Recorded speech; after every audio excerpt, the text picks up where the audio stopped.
نورستان ولایت د هیواد د شمال ختیځو ولایتونو څخه دی او یوه تاریخي سیمه ده چې په مختلفو دورو کې په مختلفو نومونو نومول شوی دی. نورستان ولایت د موقعیت له نظره یوه غرنۍ سیمه ده چې په پخوانیو وختونو کې د کافرستان په نوم یادېده او بلور یا بلورستان د دغه ولایت بل نوم و. ولې باید وویل شي چې بلوریان یوازې د نورستان سیمې ته نه بلکې د کونړ، چترال، کاپیسا ځینې سیمې هم بلورستان پورې تړلې وې، خو وروسته د دغې سیمې ټول اوسیدونکي په اسلام مشرف شول او سیمه یې نورستان ونومول شوه. د نورستان ډیره برخه له درو، غرونو او غونډیو څخه جوړه شوې ده او هوارې سیمې نه لري. د کرنې لږې ځمکې لري او یو شمېر رودونه پکې بهیږي چې د هغوی د پاسه د لرګي پلونه جوړ شوي دي. د نورستان د خلکو اصلي ژبه نورستاني ده.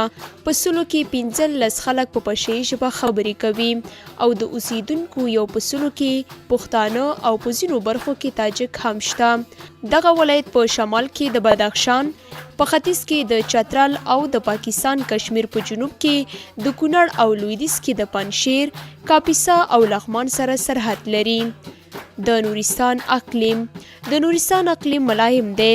هر کال له 600 څخه تر 800 ملي مترو پورې اورښت لري. د نورستان شمالي برخې په ژمي کې ډېرې سړې او د تودوخې درجې تر -10 درجو پورې رسیږي. نورستان یو غرنی ولایت دی. په ژمي کې ډېره واوره پکې اوري او ټولې لارې بندیږي. د دغه ولایت هوا په ژمي کې ډېره سړه ولې د کال په نورو موسمونو کې معتدله او ځینې برخې په اوړي کې ډېرې تودې وي.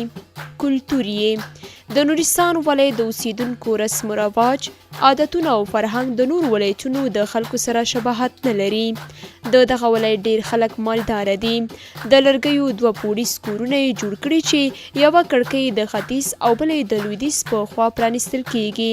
کالي د حیواناتو له پوستکي او وړیو څخه جوړ شوي دي. نارینه یې له پکول څخه استفاده کوي.